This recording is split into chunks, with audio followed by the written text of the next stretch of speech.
these art. All right, everyone. It's been a long day here at the Chris Cross ScareCon, Asia's biggest paranormal convention.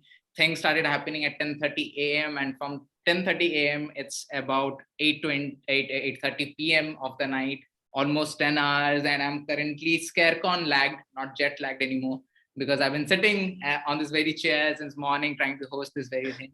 But all of you who have taken this time out to join us making ScareCon possible, thank you so much. Thank you from, call it bottom, call it from the deepest corner of my heart. But thank you so much. You are the people who have made ScareCon what it is today. And right now we are at the finale of ScareCon 2021, the online event. And I think this is the most decorated panel that I have seen here in India when it comes to paranormal investigators. Some of the biggest names are here right now. Some are very close friends whom we have.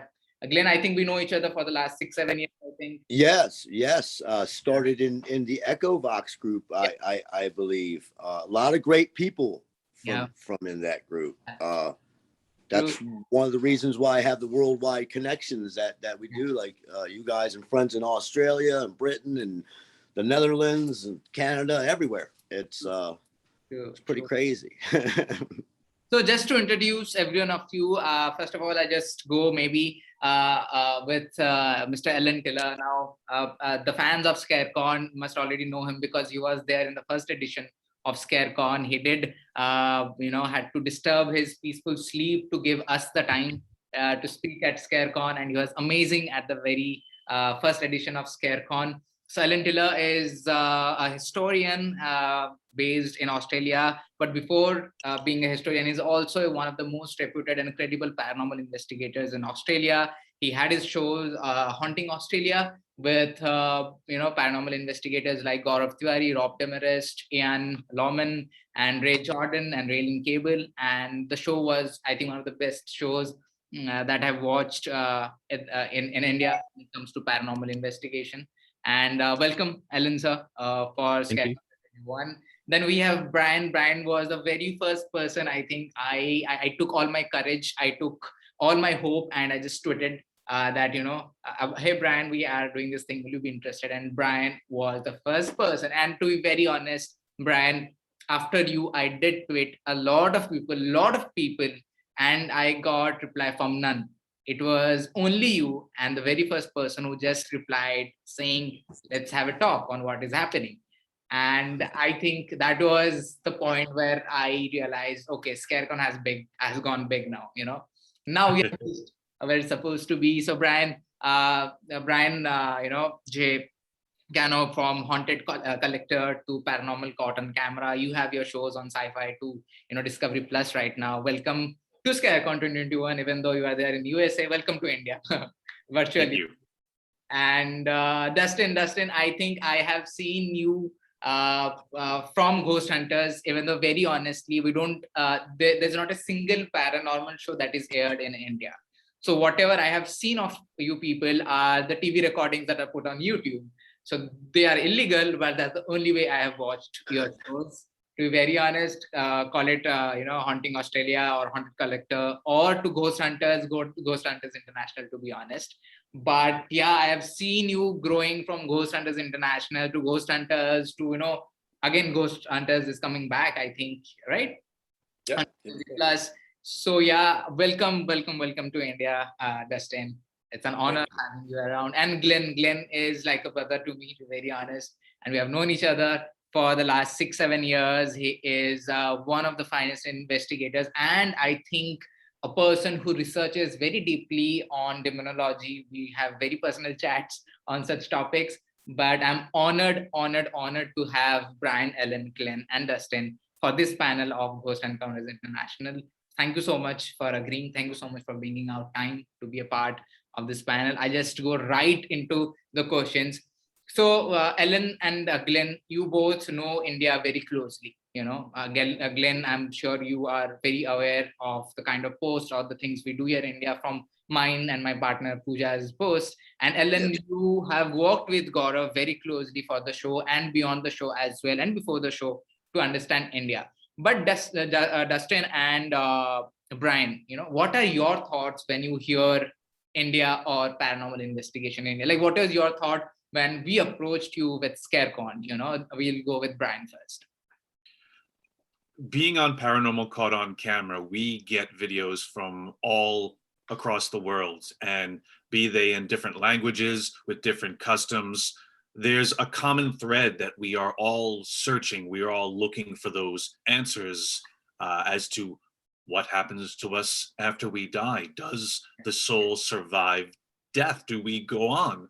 And the one thing that I've seen about India, the very high population, shows that, okay, there are a lot of people who are interested. And I'm always fascinated by the videos because I know there is a different culture, different religious beliefs, lots of different things that go into it. Whereas here in the West, there's a lot of skepticism. There's a lot of disbelief, despite the many TV shows, despite the great amount of material on the media. But it's always good to see that common thread when I watch a video from India. I see people using the same tools, doing some of the same processes, and it just makes me think, okay, we're a world away, but we're very much alike. Okay, Dustin, what are your views when you hear the word India? We really wanted to go to India when I was still with the international team. It was always hard to get the logistics set up for us to go where we wanted to go. A lot of it was network controlled. It's equivalent to going to a Mars mission. What's that? It's equivalent to going to a Mars mission if you are planning to come to India from US.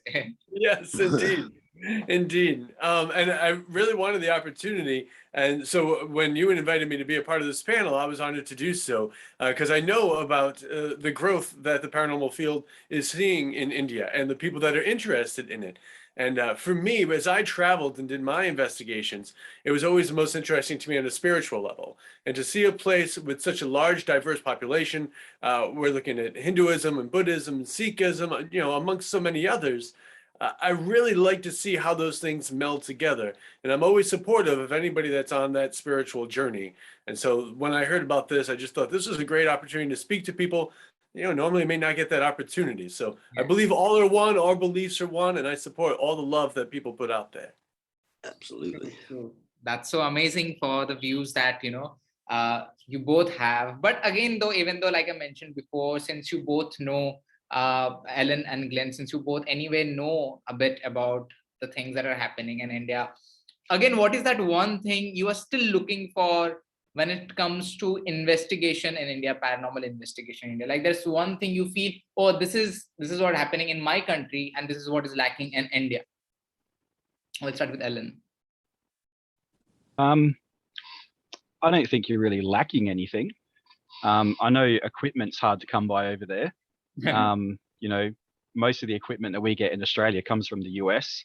A lot comes from the UK, but the majority of it is American made. And I don't think at the moment you really have anyone who's creating equipment there. It's all imported. And that's probably the main thing that you're lacking. Otherwise, it's not that dissimilar to what's going on here at all. Mm-hmm. Glenn, what are your thoughts? I think since I've known you for a few years now, what you guys have done and made such a big impact, I think, over there. And I know it's even over here because of, as Brian mentioned, some of the stuff that's going on here and still not accepted. But with the shows that's happened over the last few years, you can talk about this stuff a lot more openly, just like we're doing right now. And I agree, if it's hard to get equipment over there, or we have a lot of friends that do the apps and stuff like that. They write code and do all that, and it's hit or miss of what people want to believe with some of these things. I think your body is your own best equipment. Always you can use, and any old school techniques that you can get going. We used to use a lot of equipment. We started building up more and more, and then you're fumbling around in the dark looking for stuff. And then don't even get me started on buying batteries. Yeah. So we really scaled down what we take with us really to a camera, a voice recorder. I might have my Echo Vox. I still love my Echo Vox. Of course, we have a couple of different sweep radios, your SB7, the SB11, stuff like that. But really, we stopped because of Nicholas, our youngest son, being born. We really pulled back from investigating a lot of the well-known haunts that everybody does, and we kind of went back into just if we people that we know that have problems or we hear about through other groups that might not be able to deal with or they can't get to. We've gone and been able to help people solve their problem, at least for them. Yeah. I can never say 100% what's going on.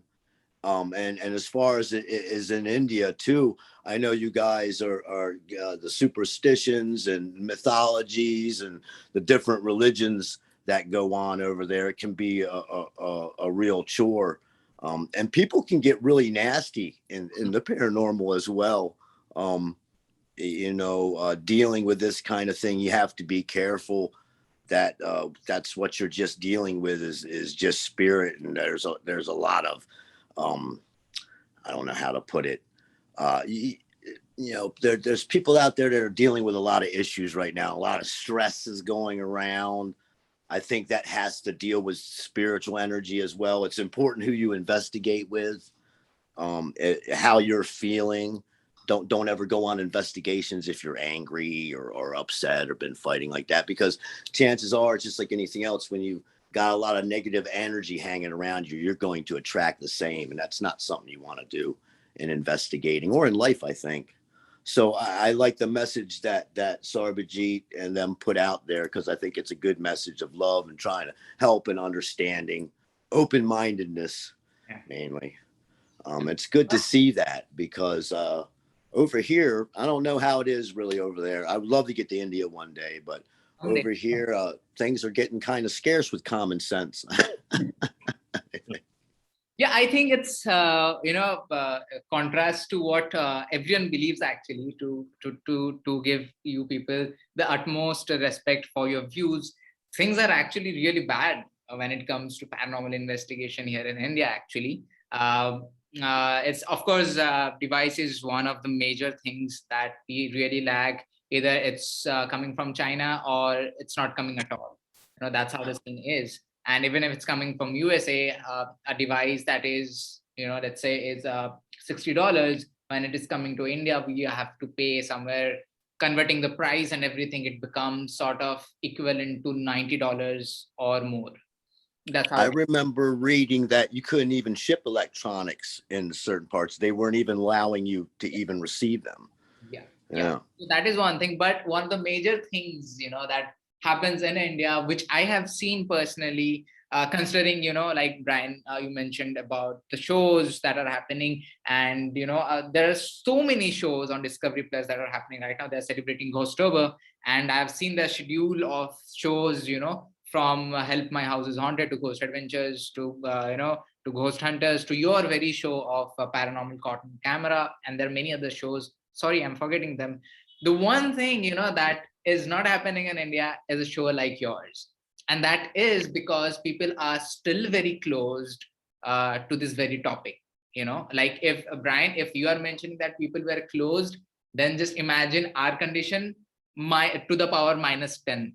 That's the condition here in India. Because again, I think we had this chat over the email that even though we are hosting something like ScareCon, where the very aim is to reach out to people, spread the right thing, get the right thing done. Even for ScareCon 2021, we don't have a single sponsor. Everything is happening from our own pockets. Tomorrow we have the big event here in Mumbai, a city in Maharashtra, India. And the venue charges and the logistics and the props and the decorations, it's all being managed by 3 to 4 people. And we are putting our time, money, and everything to bring in something which people generally are not open to even to think or consider. Whereas I have seen so many cons, not just the paranormal conventions, but Midsummer Scream, for example. Midsummer Scream have so many of their sponsors and they do it so well. So I'm just coming to the question as, if I compare India and I compare the rest of the world, India will probably rank 101th when it comes to the knowledge of paranormal or the acceptance to paranormal. And if you stand here in India and we see you people, you'll be standing somewhere around 5th or 6th, to be very honest. Now, considering, and it's a very layman question, it's coming right from me, okay, everyone around you is so open to these things. And I'm sure there is some acceptance considering the kind of shows that are getting greenlit by the OTT platforms or other channels. What is the most difficult thing you have faced from a difficult thing that you have faced when you have got a call to investigate, or when you are investigating the paranormal, the most difficult human problem that you have faced, starting from Dustin? A lot of times I think gaining acceptance, like you talked about, it's not always the easiest thing. Definitely the hallmark of the television shows have given, people like myself and Brian a little bit of an edge in getting in places that normally may have that door closed and say, no, we don't believe in the paranormal. We don't want to do that type of work. So the notoriety definitely helps to open that door up. But there still is a lot of closed-mindedness about it. And I always bring it back to, I think some people are just afraid to have the discussion, because a lot of what here in America, a lot of what Hollywood puts out, a lot of movies that come out show it in a very negative, or maybe not negative, but a very scary light. True. And so people get a misconception that this is all scary, this is all evil, this is all demonic, where if you've worked in the field long enough, you know that mostly that's not the case. A lot of times we're dealing with leftover energy. A lot of times we're dealing with human spirit. And just to comment on a point that you were discussing regarding the problems of India, and I think Glenn mentioned this as well. When we talk about investigating, the best tool we have is ourselves, because within us is spirit. So if spirit wants to talk with spirit, the only thing that's getting in the way is our human ideas. And sometimes those blinking lights and all those electronics, man, they separate you from that. So although you may not be able to import electronics, if you really want to grow, and I'm sure this is not news to you, but getting books, getting more knowledge, getting more things that you can read and understand, and to grow in ways that you can communicate without relying on the tech. I think that's the best thing. But as far as gaining access and acceptance, it takes time. And there's still people that will come to a convention here in the States and they'll wait to see me. And then they tell me that I'm going to hell because I'm a Christian, but I look for ghosts. So you're not going to win over everybody, man. Just do what you guys are doing and stay focused on that. Nice. Brian, what are your thoughts? I think we are standing on yet the next precipice of understanding, in that since the beginning of our civilization, of humankind, there have been ghost stories. There has been a belief in something greater and something else. And whether we look to our religion, to our mythology, to our folklore, there has always been something that's beyond just what we see. And to once again back up what these gentlemen have said about your body being the great tool, I always tell people you don't need to be Bruce Wayne to investigate the paranormal. You don't need all the gadgets and the lights. If you are a researcher who is looking to lock down theory and formula, yes, this is important. The average person is on more of a personal journey, a spiritual journey, to understand, to feel better about either an experience they've had or maybe just to satisfy a curiosity. But there's a very small portion of us who are actually researchers looking to lock down formula. And I always joke with my peers, 10, 20 years down the line, I would love to go into a library, pull a book off the shelf, open to a page and go, oh, the Cano efficient, that says that at X amount of milligauss per square foot indicates a haunting. We don't have those numbers yet. So don't feel bad that you guys don't have access to equipment, because for the most part, at least here in the States, half the people who have the equipment don't know how to use it, don't understand the concepts behind it, and are just monkey see, monkey do the TV shows. And again, I will stand on the line and say, yeah, there's a lot of that, but I am thankful to the TV shows for getting the message out there. But that message has to be tempered with the desire to look far further, to read, to research, to get mentored, to attend events like this where people are sharing ideas and understanding that it's not just a copycat thing. The TV shows, even then, the people on them, I know a lot of them. I'm friends with a lot of them. You're only seeing a glimpse of that investigation. There's so much more that went into it. And one of the biggest things that I would get when I was on Haunted Collector, the episode would air. The next day, someone would write me like, "You didn't do this," or "You didn't do your baseline sweep properly," blah, blah, blah, blah, blah, because the internet loves to spread positivity. And I said, look, too much of positivity. You didn't see me do it. Oh, was this a real-time documentary? You didn't see me eat or go to the bathroom either, but trust me, I did those things. So we have to remember that TV is entertainment. Very true. Be entertained. If you want to learn, it's up to you. It's your responsibility to take that step further. True, very true. Ellen, what are your thoughts on this very thing? Just like Brian was saying, when we did Haunting Australia, people don't get the concept that, you know, we had 6 investigators. We'd film for 16 to 20 hours straight, and then that gets cut down into 45 minutes, and you're only seeing 20 minutes of the investigation. And, you know, there's 3 cameramen, and you've got to look through all that footage. And then we had security cameras. We had 16 security cameras, and someone had to sit and watch that. Someone had to go through all the voice recorders and all the rest of it. Which was us. It was the cast that did it all. And people don't understand that. But going back to your previous question about India, as you know, I'm a historian here in Australia, and that's probably what I'm best known for these days. We're like you, we're a little bit more unique than, well, I wouldn't say unique, but we have a different history than America and England in that the UK has come here and colonized us in the same way that India was colonized. So our indigenous population has this huge mythology, and as does India has a huge mythology. What I have noticed about India is no one seems to be investigating where that mythology comes from, the origins of those stories. If you remember back to when I spoke to you in 2019, I was talking about the temples, and on the top of the temples is the little UFO shapes. I'm yet to see anyone actually investigate what the meaning of that is, and that would be an interesting path for someone in India to take, to look at that mythology. I'm just making notes right now. But yeah, it would be an interesting and different path for someone to take there to get into, you know, all the mythology behind it. I mean, you had thousands of years of Muslim rule, and then the English colonized, and the ghosts have gone from being demons to the English white lady ghosts and things like that. It'd be a whole different path, like, and that would interest me as someone watching from afar. I think Ellen, answering your question or trying to answer your point of, you know, why no one is trying to investigate the, you know, little UFO things on the temples or other religious places, because I think apart from everything else, the one thing that is the ancient of all in India is religion. You know, all the religions that are here, be it Hinduism or Buddhism or Islam or even Christianity, to say they have been here for what, more than 4,000 years, 5,000 years. And even though what the Western world says about it, Indians believe that the civilization here in India is more ancient than that.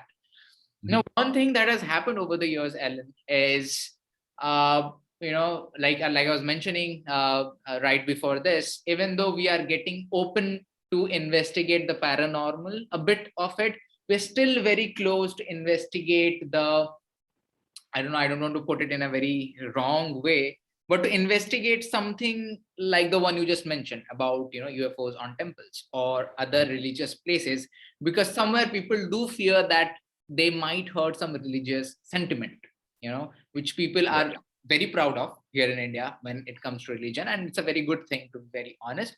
But people have this fear that if they do something, the slightest of the mistake, slightest of the change of word, there might be repercussions which they might have to face for the rest of the world, and hence they are, you know, are not doing it. But I'm sure if we give it a very different angle, rather than researching or making it look like we are researching the religion, then I think it will be possible, it will be made possible that, you know, we're not trying to, you know, prove if your God is real or not. No, we're just concerned about that structure that is just lying, you know, 150 feet above this, you know, monster structure.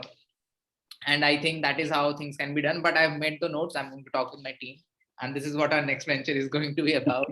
But this very question that I have is, Glenn, I remember that your house was haunted or is haunted. I have heard I've seen from your post of some of the most serious things that have happened, over the years with you, with your family, at the very house, with with the junior around.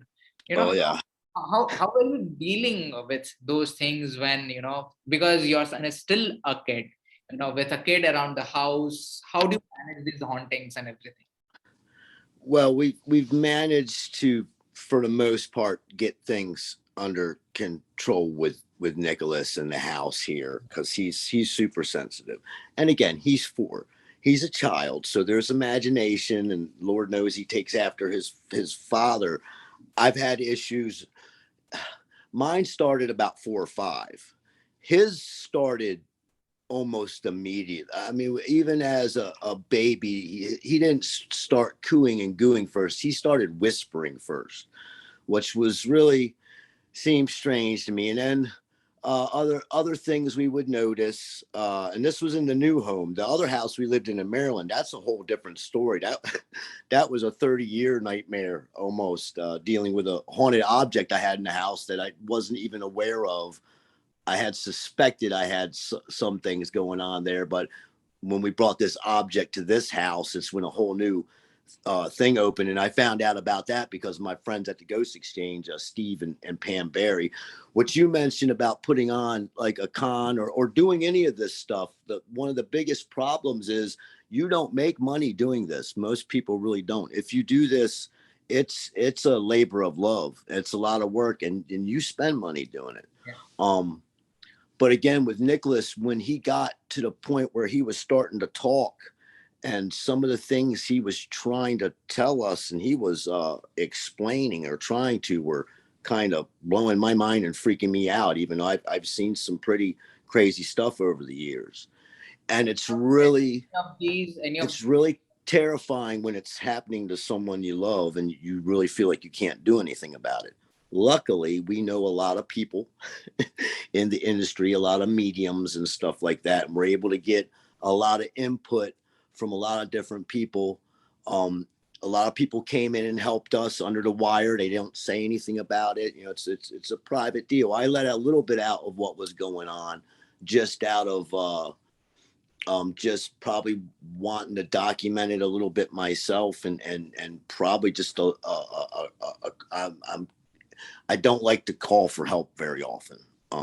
But when it's a situation of my kid. So we did some old school techniques, even mirrors up in the windows and stuff, because he was getting visitors all the time. It was every night he was being woken up. And I mean, even now, the craziest thing we let him watch is Scooby-Doo. We don't watch the ghost shows and all that stuff in front of him and everything. When he was little, he used to watch Dead Files. He had a thing for Amy Allen. I don't know what it was, but yeah, we got that basically under control. He sleeps most nights now. There are certain times. The other day, just a matter of fact, he was sitting at the kitchen table eating lunch, and I was doing dishes or something, and we were talking.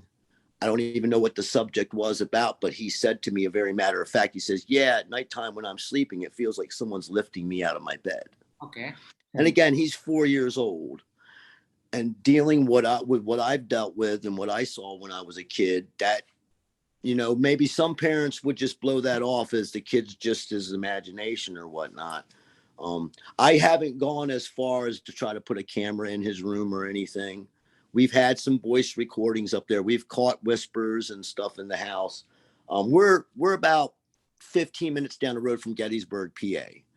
The road to Gettysburg is right behind my house out back here. And even Littlestown was being used during the Civil War. They were shipping soldiers down here and put him in the hospital, and the amputations. That was another thing. Nicholas came home from daycare one day, and he was talking about this doctor that kept poking him with a needle, and he knew the word bone saw. He was only 3.5 years old and saying stuff like bone saw. So we did a little bit of research, and the building that he's in at daycare is about a block down from where there was a big Civil War hospital. Oh. And there was that kind of activity going on. He's mentioned the soldiers. He's been doing it since he was little. He calls them people, but there's no one there I can see.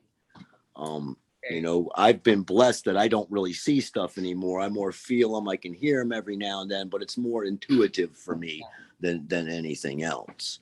Because I'll be honest with you, I spent a lot of my childhood being scared of the dark. I did not like it. Now I'm one of the first ones to run down into it, especially when there's a kid involved.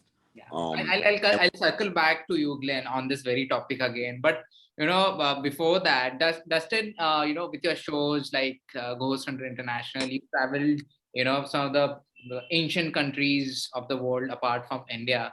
You know, what is that one experience? It need not to be necessarily from the States, but any part of the world where you investigated and that left an impression in you, that changed you, that investigation, one investigation that changed you completely.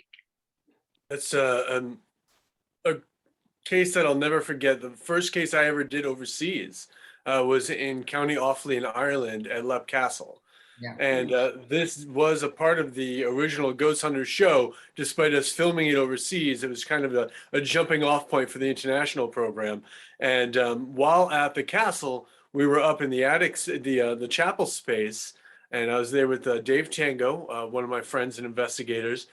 And the interesting part for this was when we were there and this activity happens, they actually were not filming Dave and I. They were getting the B-roll shots, the cover footage to edit together the show. And Dave and I were just standing shoulder to shoulder. And Dave swears to this day he saw my feet come straight up off the ground. And then I got thrown back onto the floor. Oh. Now, for me, this felt like a kind of standing in the ocean and getting hit by a wave. I got lifted up and dropped, but it was so fast, I didn't have time to think about it. But it changed me in such a way because at that time, I would use a lot of different provoking techniques and be a lot more headstrong and just really not respectful in the way that I was conducting my investigations. And I realized at that point that we really need to take a more cerebral approach, know who we're trying to talk to a little bit, talk about things that they may want to come forward and speak to us about, instead of just trying to interrogate them or intimidate them in some way, which really, I understand sometimes people feel there's a place for it, but for me, in the core of everybody is a good person, and we should try to, talk to that person and try to come forward and ask questions that may want them to come forward and speak. So, over in Ireland, getting lifted up and dropped down really changed the way I perceived our interaction, and I think really the respect is the most important part of what we do.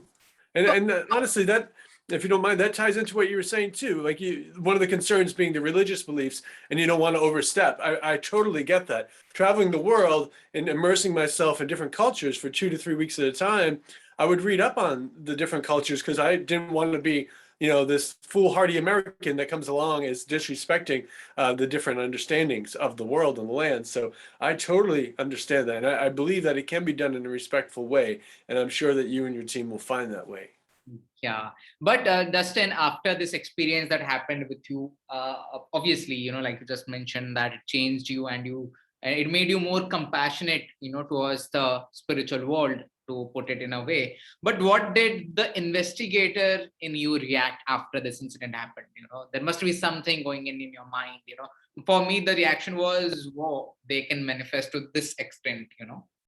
Right. For the first time, I realized how powerful they could be.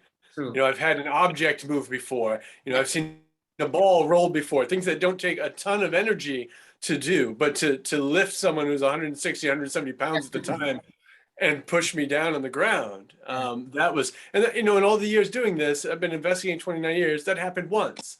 That's all it had to happen. And I realized how strong they really can be. True. Brian, what is that one experience that has, left an impression in you or has changed you? I get this question asked of me a lot. When I first started investigating, I was very much a skeptic. I didn't believe. And my goal at the time was to reveal the everyday world explanations that would explain these reports of paranormal activity. And over the years, reading, researching, getting mentored, etc., all that stuff, I kept receiving what I called grains of sand. And each grain of sand, you know, if I were to give you one, you'd look at it, it would seem inconsequential. And I would drop them to the floor. Grain after grain after grain after grain. Nothing was really changing my perspective until one day I looked down figuratively and I was standing on a beach. All these little grains of sand, all these minor experiences adding up to a change of perspective. So these days I consider myself to be a skeptical believer. I know the phenomenon exists. It's the people who report it that I'm skeptical of. So there wasn't really one instance that flipped the switch. It was a gradual overbearing of here's evidence, here's evidence, here's evidence. And I was wearing blinders. I didn't want to see until it was just overwhelming. But one experience that I keep going back to over and over of something that really drove the point home to me was a place in Windber, Pennsylvania called the Grand Midway Hotel. And over my 20 years of investigating, this is the one and only case I've worked on that I feel comfortable saying that there was something potentially demonic at this site. And even though TV throws the word around every week, everything's demon, demon, demon, it's not really so. And I feel kind of shifting for a moment, the nomenclature of what we're looking for. When I first started, and I was that skeptic back in the early 2000s, my team, we had someone of the Muslim faith with us. And everywhere we would go into these abandoned buildings, these asylums, these hospitals. And while we're looking around for ghosts, he's praying. He's praying. Bismillah, Bismillah. He's just praying. And we're like, what's going on? He goes, well, there are jinn here.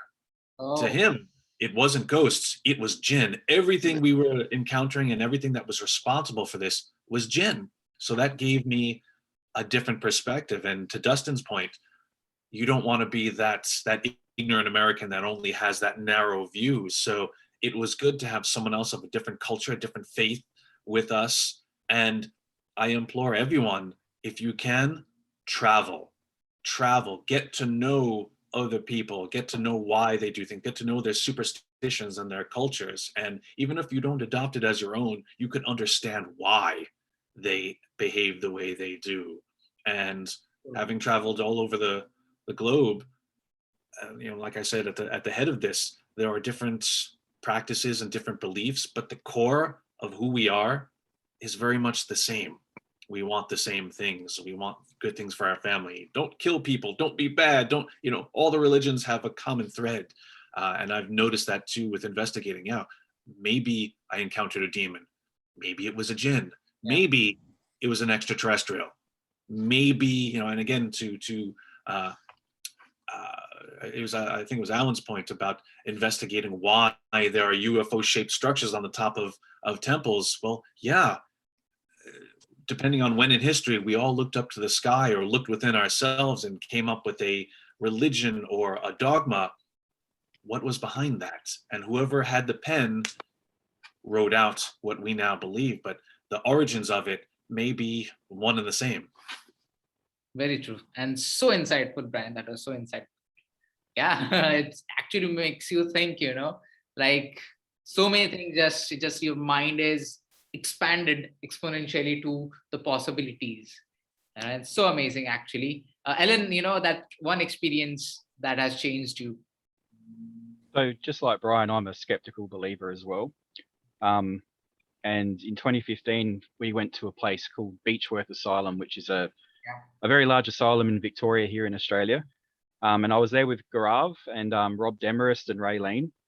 And a friend of mine had come along and she was overcome when we were in the women's ward. So she felt this intense sadness and she had to leave. And, you know, I'm skeptical. I'm like, you know, you're in this place. Maybe it's affecting you because of where you are and, you know the history and that kind of stuff. So she left. And a few minutes later, I was suddenly overcome and I was feeling very, very sick. And that had never happened to me before anywhere. And I'd been investigating for probably close to 13 or 14 years at that point. I'd never physically felt ill before. So I thought I'll go down and see how she's going. And as soon as I crossed the threshold and went outside, I felt perfectly fine. And I thought, you know, that's a bit strange. Maybe it's psychosomatic, maybe it's in my head. Felt better, went back inside, and within about 5 minutes, I started feeling sick again. And what was really strange was at the same time, Gaurav was in a wing called Grevillea, which is the morgue. And you've probably seen it. The other guys probably haven't, but Gaurav actually snapped a whole heap of photos. And in the photos, it looks like a child manifests. Yeah. And we actually had synchronized all our watches and everything. So we actually know that that was at the same time that I was overcome and our friend was overcome. So that was a very life-changing experience. I'd never physically been overcome by anything before. And that proved that something was going on. I don't know what it was, but yeah, there was definitely something happening. Glenn, coming back to you, when Suzanne was pregnant, with Nicholas, and you were at this particular house where things were happening. And like you mentioned that as a child, you know what getting scared feels like, and you don't want that for your son. When she was pregnant, did you felt that fear coming back that something might happen?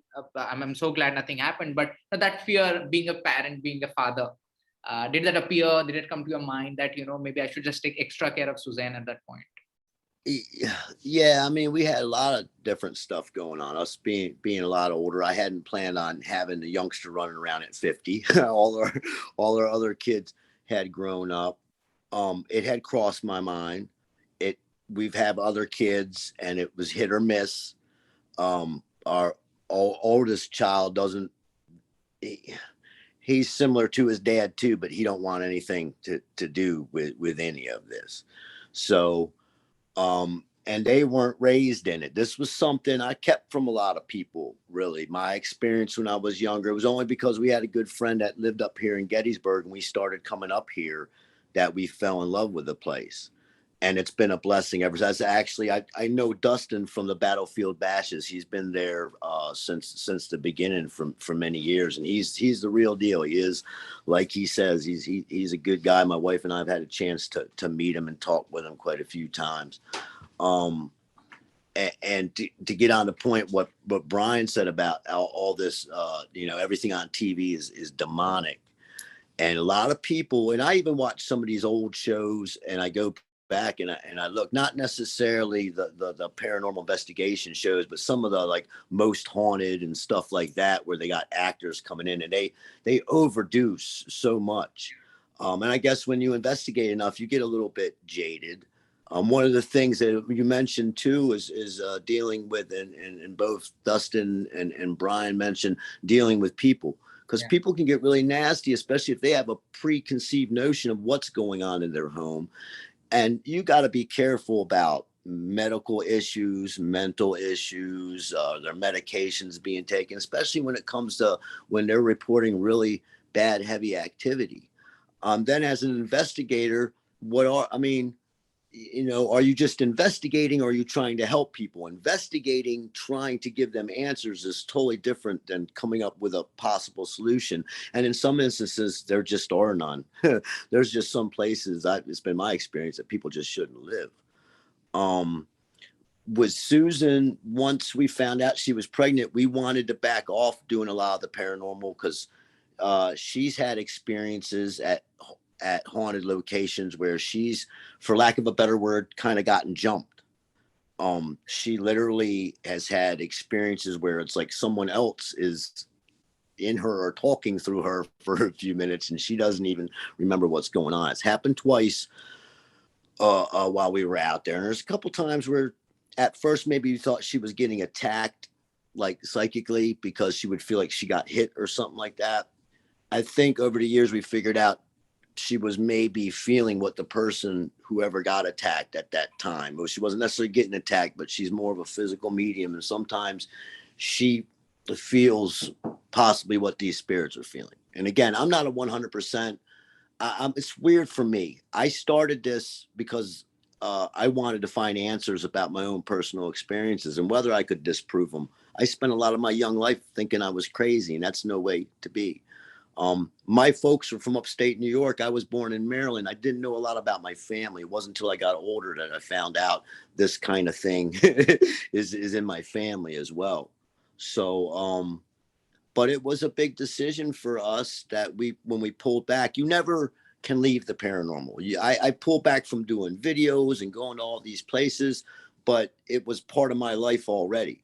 So when Nicholas came and this stuff started happening, and it really started manifesting itself when he was about 2-3 years old, you know, Susan and I were both working, and we were losing enough sleep at the time, and it got into a bad situation. And luckily, like I said, and even us being, I guess, experienced investigators, and we've gone and helped other people who are good in their own right. They got into a situation, they're like, hey, this is just too much. And friends of ours have gotten together, and we've made long distance trips to go and help people. And at least from their standpoint, we've been successful. Their house felt much better. They weren't having the problems anymore. So and that's always good to hear. But it always doesn't happen. It's not always a happy ending. And to what Brian said about everything being demonic, I think there's just a lot of negative energy out there in general. I have a certain belief of what's going on our planet and humanity as a whole. And I think we're going through a really special, unique time right now. A lot of people are scared, but I including myself a little bit, I wake up and I read the news and see what's going on, and it's a scary time all over.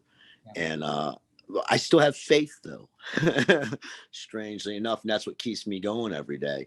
You know, and this is something that's, again, if it's a passion for you, and Alan mentioned that a lot of people like the investigating, but sitting and watching 8 hours of video or listening to 16 hours of audio, and you might get that one little blip of something or that class A AVP, and it's worth it, but that's a lot of work, and you'll end up having to wear a pair of these if you do it too long. So that's kind of what separates the people who want to go out just for a thrill and be scared, and that's what haunted houses and Halloween are for. Well, I'm trying to prevent people from being scared and superstitious. I have this question, you know, and it's very much connected to Glenn, what you just shared. And I would really like an opinion from all, you know, all three of you. Glenn has already answered, and we're just 8 minutes away before this panel ends. So this very basic question, like Glenn mentioned, you know, you say that you have taken a step back from the paranormal, but you know, that's like actually impossible. Do you think, and same goes for me as well. I was only 16, you know, when I actually got into investigating the paranormal. Now, for a 16-year Indian guy here, they run after girls. They don't run after ghosts. I decided to take the other part of this phenomena. Now, I am a very firm belief that, you know, once we have entered this world, call it supernatural, call it parapsychology, call it paranormal, there is no exit to it. Do you believe the same? And it's only a one way in. There is no exit of the paranormal research or the paranormal world. Dustin, what are your thoughts on this? Every lecture, every talk I do, every panel, every place, it always comes down to the same thing. I believe we're spirits going through a human experience. We're not from here. We don't stay here. While we're here, we're supposed to look after each other and grow together. And I believe that once you access your spirituality, once you realize that we're made up of a little bit of stardust and wanderlust, there is no going back, because you see beyond the veil. You see, not that you're going to see spirits all the time, but you know there's more out there than this material world. And there's really no going back for it. And I'm thankful for that awakening myself. There is no retirement to this job. Ellen, what are your thoughts? Pretty much the same as Dustin, but I would say that if you're passionate about the paranormal, if it's a passion, then you'll never leave it. I mean, there is people that come and go. I mean, over the years, I've noticed a cycle. It's around 3 to 4 years, or when a new TV show comes out, you'll get a big peak in people. Yeah. Some of them will drop off. But if someone finds their passion, and, you know, it could be just a segment of the paranormal, because the paranormal is such a broad terminology. And, you know, if you find your passion, and you just go with it, and that becomes your life pretty much. Very true. I think we'll just wrap up the panel with one simple question, starting from Brian. Brian, with so many shows like we have been talking about happening on multiple TV channels, there are many people who are getting inspired the right way, and then there are others who are getting inspired the wrong way.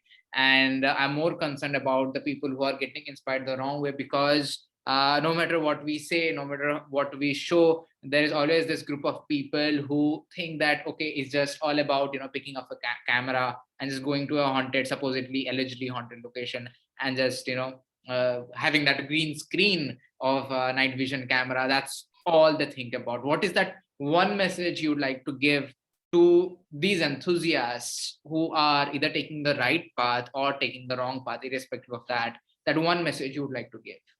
Oof, one message. That's tough. You're asking the wrong guy to give one message. But if I had to whittle it down, if you're going to get into the paranormal and you're going to interact with people in the community who are also into it, be honest with yourself and with everyone else what your goals are. If it's for understanding, that's one thing. If you're curious and you want to further the field, you want to do research, that's another thing. If you want a TV show, that's fine too. Everything is valid, but just be honest about why you're in it. Because when you interact with people and you tell them, I want to help, and meanwhile you're working on your sizzle reel every weekend, okay, you just want to help yourself. And that's valid, but just be honest about it. Say what you want so you can link up with the people who have common interests and you don't waste everyone's time. There's lots of different things out there when it comes to the paranormal. There, like I said earlier, there's a lot of monkey see, monkey do. Yeah. Watching a show and imitating is not doing the work. I can't watch a police drama or a hospital drama and then go and either arrest or operate on someone the next day because I wear a shirt that matches theirs. Be patient.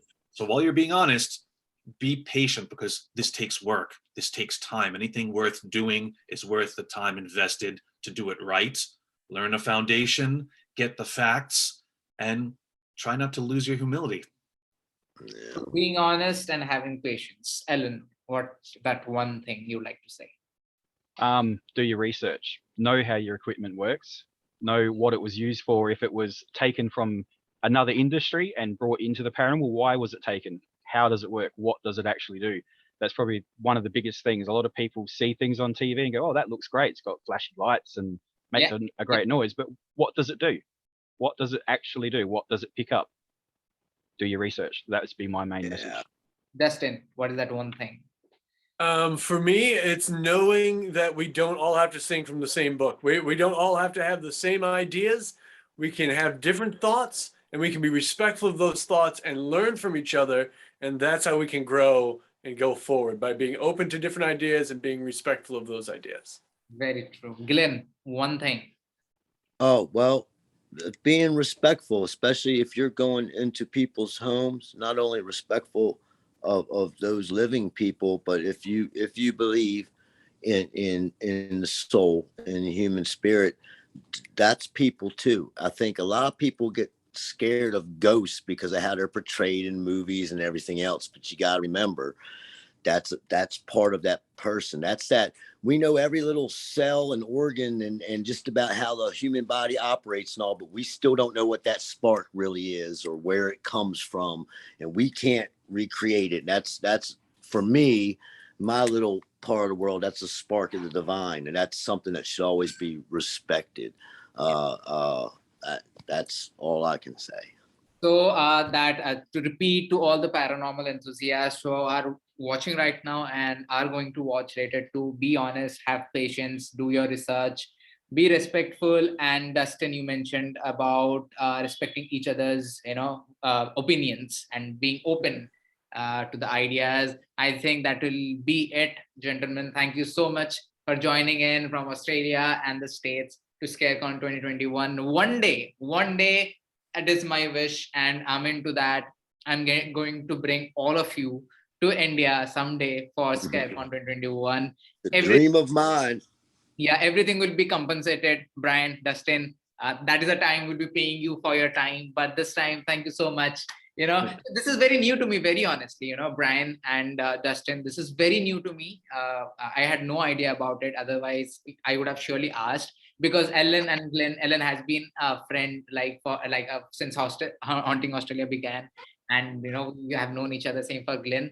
But yeah, I am very sure of it. Next time, or probably, let's say next year, we get a very good sponsor and funding, and we get all of you together. It will be a fun day, night with, food, drinks, and history and the paranormal here in India. Until then, take care, guys. You people are really important to the field. Take care, and we will see you guys soon on Twitter, probably. But thank you so much, everyone. Thank you so much. People are really lovely. What an insightful panel this was. Have a great day, everyone. Ellen, good night. You can finally go to sleep. Thank you. Yes. Thank you for having me. Thanks, everybody. Thank you. Thank you. Bye-bye. Bye. Bye-bye. Great Bye-bye. seeing everyone.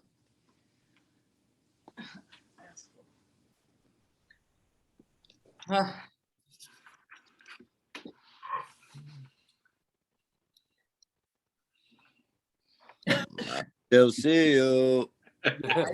I think if people have to leave it, or I'll have to remove it. But if you can just wait for a couple of minutes more, I'll just do the outro and we can all live together. That would be amazing. Actually, doing an outro with all of you.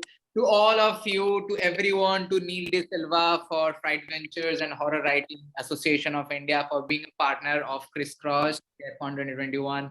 Thank you so much. The big day is tomorrow. That is 31st, the night of the Halloween, where we are celebrating Halloween like no one else. Halloween.